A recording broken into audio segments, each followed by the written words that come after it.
Tonight, when the sun goes down, you will flip a switch. Light will flood the room and you probably will not think twice. But for almost all of human history, that switch did not exist.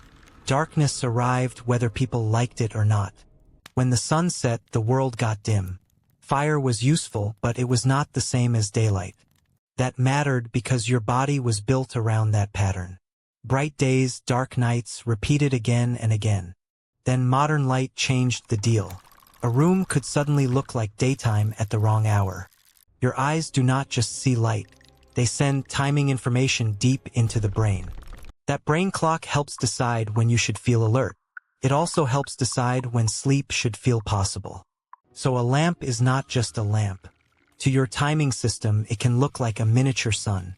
This is not an exaggeration. Light is one of the main handles on your internal clock. If the timing is right, light helps you wake. If the timing is wrong, it can push your night later. That is the hidden problem. The same signal can help or hurt depending on when it arrives. Morning light tells the body that the day has started. It gives the clock a firm anchor. Evening light can blur that anchor. It makes the clock less sure that night has arrived. This is why sleep can feel strangely unavailable. Your body may be tired, but the timing signal is still arguing. And this is why waking can feel messy. The clock, the light, and the alarm may not be lined up. To understand the fix, start with the watch.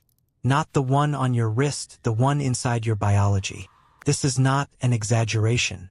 One simple shift can completely change how you wake up.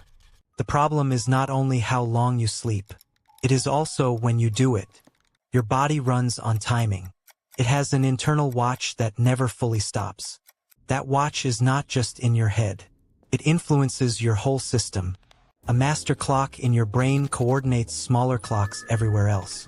Light is the strongest signal it listens to. Light tells your clock what time it is. Morning light pushes the clock earlier. Tells your body to move into the day. Late night light does the opposite. It nudges the whole schedule later. Sleep pressure is another force. It builds the longer you stay awake. Your day is shaped by those two forces together. The clock and the pressure do not always agree.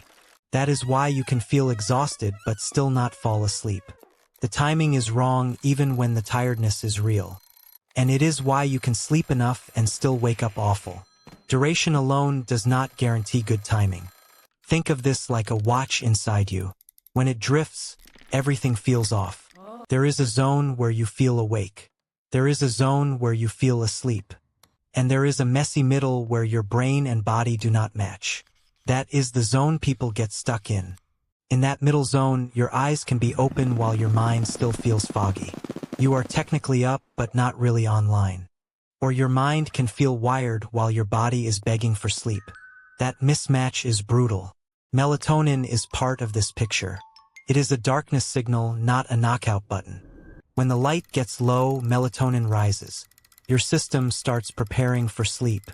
Blast your eyes with bright light at night, and that signal gets weaker. Your brain reads the room like it is still daytime. That is why late screens hit so hard. They are not neutral background noise to your clock. Morning light works in your favor again.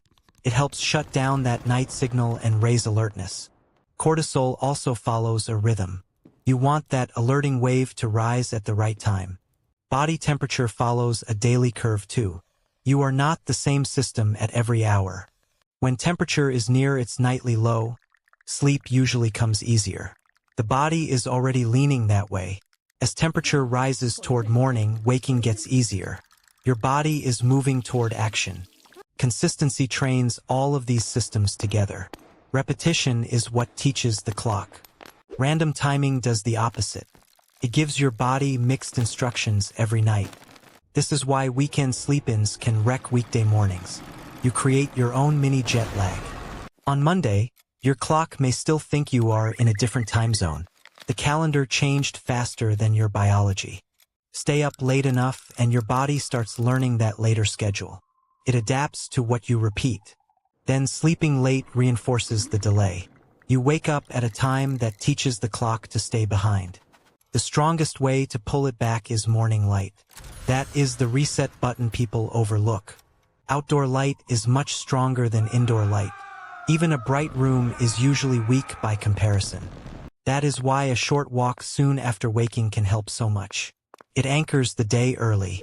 Food timing matters too. Meals can act like supporting signals for the rest of the body. A very late heavy meal can keep your system busy when it should be winding down. Sleep and digestion compete for attention. Breakfast can help mark the start of the active phase. It is another way to say the day has begun. Exercise matters for rhythm too. Movement tells the body something about what phase it is in. Hard exercise too late can keep the engine running hot. That is not ideal right before sleep. Earlier movement usually works better. It supports the active part of the cycle instead of fighting the end of it. Caffeine can hide sleep pressure for a while. That does not mean the pressure disappeared. Drink it too late and you borrow alertness from the night. You push the problem down the road. Alcohol can make you feel sleepy at first, but later it often breaks the quality of your sleep. That is why knocking yourself out is not the same as sleeping well. Fast is not the same as restorative. Naps can help when used well. Short and earlier is usually the cleaner move. Long late naps can steal from the next night. They spend sleep when you should be saving it. A brutal alarm is often just bad timing made loud. It hits hardest when it cuts the wrong part of the cycle. Wake closer to the right biological window, and the same morning can feel completely different. Timing changes the texture of waking. Not everyone has the same natural schedule. Some people genuinely drift later than others. Night owls are real. Their clock leans later even when they try to force it earlier. Early birds are real too. Their alertness shows up sooner and their sleepiness often does too. If you constantly fight your natural pattern, you waste energy every day. Friction becomes the default. So work with your biology where you can. Then use timing tools to shape the parts you need to shift. If you need to move your schedule, do not try to jump the whole gap at once. Your clock responds better to small steps. Shift bedtime by 15 or 30 minutes at a time. That is easier for the system to accept. Move the wake time with it. Bedtime alone is not enough to retrain the pattern.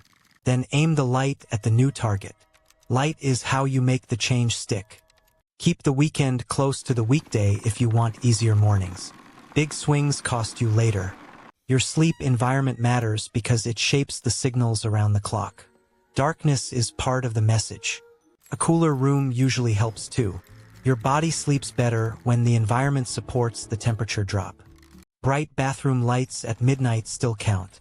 Your eyes do not care that it is just for a minute. Scrolling in bed sends mixed instructions. Your body is horizontal, but your brain is getting a daytime cue. The last hour before sleep should get dimmer, not brighter. You want a runway, not a spotlight. The strongest anchor of all is still wake time. The morning is what sets the edge of the whole day. Get light before you get lost in your phone. Give your eyes the real signal first. A little movement helps amplify that signal. Walk, stretch, or just get your body active. At night, protect the landing. Lower the lights before your brain has to guess. Set a caffeine cutoff that respects your bedtime. Afternoon alertness should not become midnight wakefulness. Try not to make dinner the opening act of sleep. Give your body some space before bed. A short, repeatable wind-down routine helps because it becomes a cue. The pattern itself starts to mean sleep. If one night goes badly, do not panic and wreck the next day. The clock responds to patterns, not drama. One bad night is not the whole story. What matters most is what you repeat after it.